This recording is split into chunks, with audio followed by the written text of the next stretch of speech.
क्या सरकारी विद्यालय के बच्चे आईएएस नहीं बन पाएँगे? मेरा भी जो स्कूल था वो सेंट्रल गवर्नमेंट का स्कूल सेंट्रल है। गवर्नमेंट का, लेकिन हम गाँव की हम बात कर रहे हैं। जो प्रारंभिक शिक्षा है, वो हमारे बिहार की सुधरे और लोग निचले तबके के लोग भी आईएएस पद पर जाएँ, वो लोग भी यूपीएससी क्रैक करें। गाँव के बच्चे भी बहुत अच्छा कर रहे हैं बाकी कॉम्पिटिटिव एग्जाम्स में, और यूपीएससी भी आई एम श्योर कि निकालते हैं और निकालेंगे। थोड़ा वक़्त लगेगा। वो दिल्ली दूर नहीं है कि जब हमारे बिहार के प्रारंभिक विद्यालयों में पढ़ने वाले बच्चे भी दिल्ली में जा कर के और अपने बिहार का गौरव और मान-सम्मान बढ़ाएँगे, जिस प्रकार से आपने बढ़ाया है। पिताजी जी, राउर बेटी आईएएस निकाल लेले बाड़ी, का कहब खुश बानी? खूब खूब खूब खुश बानी? उसके नहीं के पूछे का अधिक बहुत ज्यादा खुश रहा। मिठाई-उठाई खिलौनी है कि ना? खूब रेला पर चलता। हमरा के त ना खिलौनी है। तारा के ना मिलल ह। ना, हमरा के ना ले कदल हो रसगुल्ला खा ले। इस बार यूपीएससी का रिजल्ट आया और फिर से हमारी देश की बेटियों ने यूपीएससी के रिजल्ट में अपना परचम लहराया और यूपीएससी में जो टॉपर रही वो दोनों फर्स्ट और सेकंड हमारे बिहार की बेटी ही रही। और अभी हमारे साथ दीक्षा राय जी हैं जो बक्सर जिला के अर्जुनपुर गांव की रहने वाली हैं। सबसे पहले तो हम आपसे ये एकदम सवाल नहीं करेंगे कि कितना पढ़ना पड़ता होगा यूपीएससी का एग्जाम निकालने के लिए, क्योंकि यूपीएससी का जब लोग नाम लेते हैं तो अच्छे अच्छे तो मतलब नाम लेना नहीं चाहते हैं और जो सिलेबस है वो इतना बिखरा हुआ होता है कि समेट करके पढ़ना बड़ी ही मुश्किल होता है। लेकिन आपने सबसे पहले बीपीएससी निकाला। सबसे पहले हमारा सवाल ये रहेगा कि आपने बीपीएससी निकाला, उसके बाद फिर कार्यरत रहते हुए यूपीएससी निकाल लिया, ये कैसे संभव हो पाया? देखिए, हम जॉइनिंग तो अभी कुछ महीनों पहले ही किए थे। 2020 का एग्ज़ाम था बीपीएससी का, 66 बीपीएससी, जिसका रिज़ल्ट 2022 में आया था और हम जॉइनिंग लास्ट दिसंबर में किए थे। तो यूपीएससी की प्रिपरेशन घर से ही हुई है और फुल टाइम एस्पिरेंट के रूप में ही हुई है। कुछ महीना इंटरव्यू से पहले, उस समय हम वर्किंग एस्पिरेंट थे। दीक्षा जी, इस बार जो टॉपर रही वो सभी लोग यही कह रहे हैं, चाहे जितने भी लोग क्वालिफाई किए सब लोग यही कह रहे हैं कि हम घर से पढ़ के प्रीलिम्स का दिए, बाकी मेंस में थोड़ा बहुत सहारा लिया और इंटरव्यू के लिए हमने मॉक टेस्ट दिया। और घर से पढ़ना क्या मुश्किल होता है, हम चाहेंगे आप हमारे दर्शकों को बताइए कि जो लोग मतलब एकदम यूपीएससी को इतना लेंदी समझते हैं कि वो कहते हैं कि बिना गाइडलाइन के, बिना किसी गाइडेंस में रहे हुए आप, बिना किसी कोचिंग के, वो भी बड़े बड़े जैसे दृष्टि आईएएस या फिर और बड़े-बड़े तमाम कोचिंग संस्थान हैं, वहाँ आप बिना गाइडलाइन लिए हुए आप यूपीएससी नहीं पास कर सकते हैं। क्या ये बात सही है या गलत है? ये जो आप कह रहे हैं वो जब इंटरनेट पेनिट्रेशन उतना ज़्यादा नहीं हुआ था उस समय की बात है, जब कोचिंग लेना ज़रूरी था, गाइडेंस अवेलेबल नहीं रहती थी, तो कोचिंग में ही जा कर के लोग एक दिशा मिल जाता था। लेकिन आज इंटरनेट के ज़माने में आप टॉपर स्टॉक के थ्रू या फिर ऑनलाइन फ्रीली अवेलेबल वीडियोस के थ्रू आपको बेसिक इन्फॉर्मेशन मिल जाती है कि आपको कौन से बुक्स पढ़ने हैं, किस तरीके से पढ़ना है। और सिलेबस और प्रीवियस ईयर क्वेश्चंस के अलावा और कोई गाइडलाइन आप ले भी नहीं सकते। वो मतलब बेस्ट गाइडलाइन है, वो आपको दिशा निर्देशन करती है कि आपको कितने दायरे में रह करके पढ़ना है और क्या-क्या पढ़ना है और क्या छोड़ना है। अ, कल हमें लगता है कि प्रीलिम्स हुआ है 2023 वाला, क्या आपने अटेम्प्ट दिया है ये? जी। दिया है, कैसा पेपर?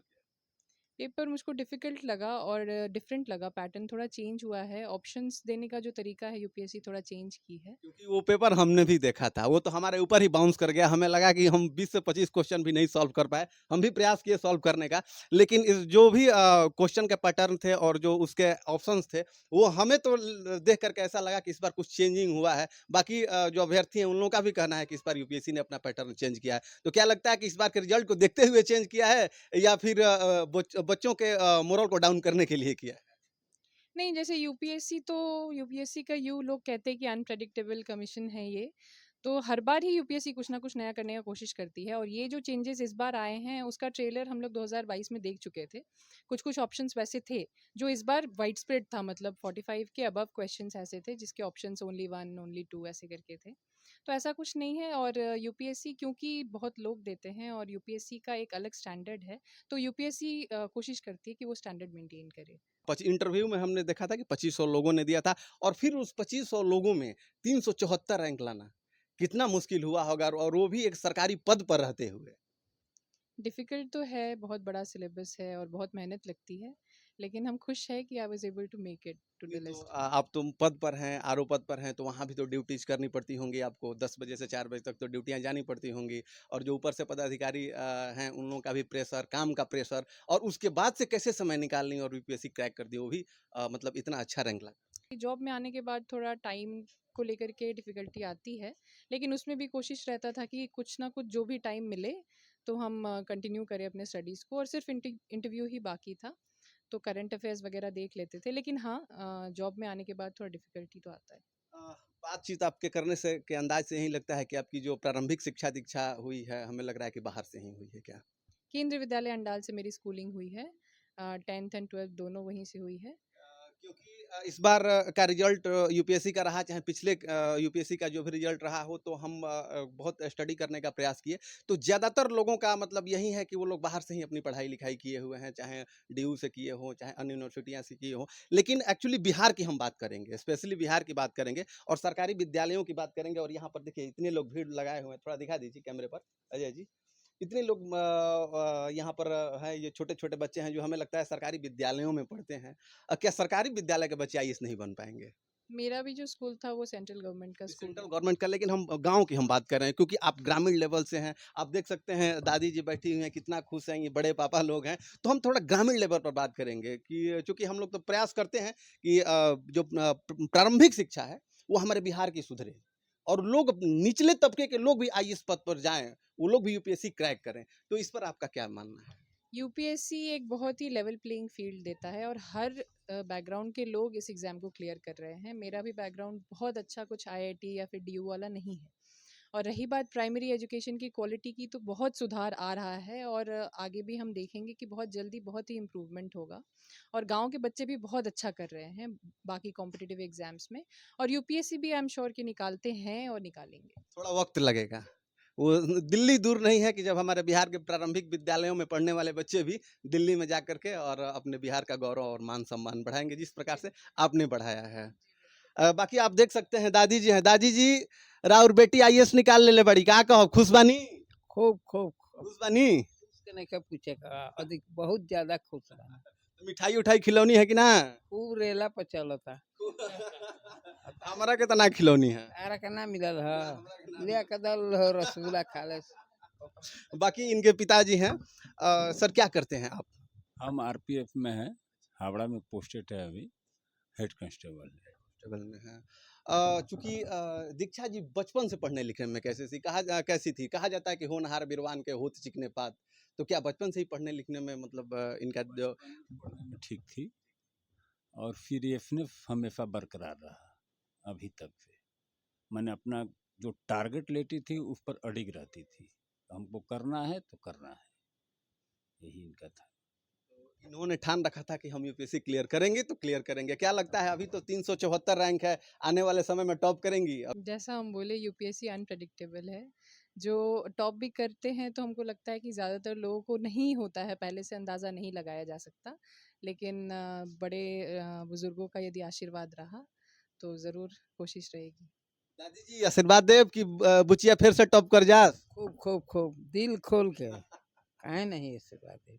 बाकी कहीं घुमावे ले गई है कि ना यहाँ के रउआ के? बहुत घुमौले बाड़ी। घुमौले बड़ी, काहे कि पहिलहू से ही नौकरी करत रहली। हाँ अंडाल घुमौली, अदरा घुमौली, बाराबनी घुमौली, कलकत्ता घुमौली, कहाँ कहाँ ना अब भरे। तो चूंकि बीपीएससी निकाल के इतना घुमौली, अब यूपीएससी निकाल के कहा विदेश उदेश ले जाए हैं कि नहीं? ले जा सके हैं, कहे कि आज हम जहाज पर तारा के चाहे। जहाज पर है, चूंकि अभी हम गांव में ही हैं इनका और देख सकते हैं बैकग्राउंड है, चूंकि बहुत बड़े फैमिली से बिलोंग नहीं करती हैं, एकदम साधारण फैमिली, साधारण एकदम कहा जाए तो बिल्कुल ही साधारण फैमिली। घर की स्थिति आप देख सकते हैं। और जो लोग ये कहते हैं कि नहीं यूपीएससी निकालने के लिए आप मतलब बड़े पैसे वाले बड़े घर के होने चाहिए, बड़ी अच्छी शिक्षा दीक्षा होनी चाहिए, आपको टाटा बिरला और डीपीएस जैसे स्कूलों में आपकी पढ़ाई लिखाई होनी चाहिए, तो नहीं, आप भी सरकारी विद्यालयों में पढ़ करके यूपीएससी क्रैक कर सकते हैं। क्योंकि हिंदी मीडियम का जो रिजल्ट रहा है वो इस बार बहुत बेहतर रहा है। आप अच्छा इंग्लिश मीडियम था आपका या Hindi medium? English medium. English medium था। चूँकि हिंदी मीडियम में 54 इन अबव हमको लगता है कि रिजल्ट आया है। एग्जैक्ट डेटा का मुझको अभी आइडिया नहीं है। हमको हाँ, 54 या 55 के आसपास हिंदी मीडियम का भी रिजल्ट रहा है। पिछले बार 25 या 30 के आसपास था, इस बार 54 रहा है। अगली बार आंकड़ा 100 का भी जा सकता है। बिल्कुल बिल्कुल। तो उन तमाम लोगों के लिए क्या कहेंगी, वो बिहार के लोगों के लिए जो छोटे-छोटे बच्चे हैं सरकारी विद्यालयों में पढ़ कर के ये सपना देख रहे हैं कि हम भी आपकी तरह यूपीएससी क्रैक करेंगे? बिल्कुल मेहनत करिए, खुद पर भरोसा रखिए और लगे रहिए। अ, चलिए, बाकी ये दीक्षा राय जी हैं और इनके परिवार के कुछ और अन्य सदस्य हैं। आप कौन लगते हैं इनके? बड़े पापा बड़े पापा हैं। आशीर्वाद दिए इनको? पूरा पूरा पूरा पर आशीर्वाद दिए हैं। पूरा आशीर्वाद दिया।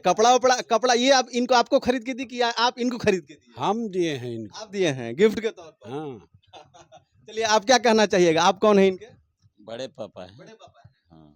तो क्या जब रिजल्ट आया तो काफी सौगात आई होगी खुशियों की, घर में काफी आप लोग एंजॉय किए होंगे? हाँ हाँ, बहुत ज्यादा बहुत ज्यादा। 5 भाई हलो। 5 भाई हलो। भाई जना और बड़ बड़ा हो गढ़वा में दरोगा भइल बा।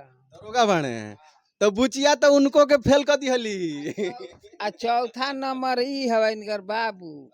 आ 5वां में इनकर चाचा बड़े ई जे बड़े उना कुछ करलन घर के काम। अच्छा, ये जब छोट रही है तो वो गांव घुमावे ले जात रही है कि ना, ई बताएं। ई जे हइये न रलिए तो हम घुमाई कहाँ ले।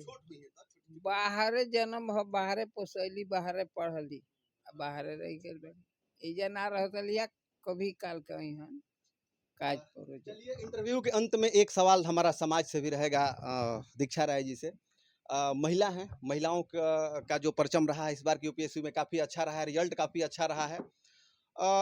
एक तरफ जहां हमारी महिलाएं विकास कर रही हैं, वहीं हम अपने समाज के जब निचले तबके की बात करेंगे तो वहां पर महिलाओं को काफ़ी प्रताड़ित किया जाता है, क्योंकि अक्सर हम देखते हैं, अक्सर न्यूज़ कवर करने जाते हैं, वहां पर दहेज प्रथा को लेकर के या फिर कुछ अन्य बातों को लेकर के हमेशा से मतलब महिलाओं को प्रताड़ित किया जाता है। इस पर आपकी क्या राय है? वुमेन रिलेटेड इश्यूज तो अभी भी है, ये ज़मीनी हकीकत है, लेकिन मुझको लगता है कि बहुत इम्प्रूवमेंट आ रहा है।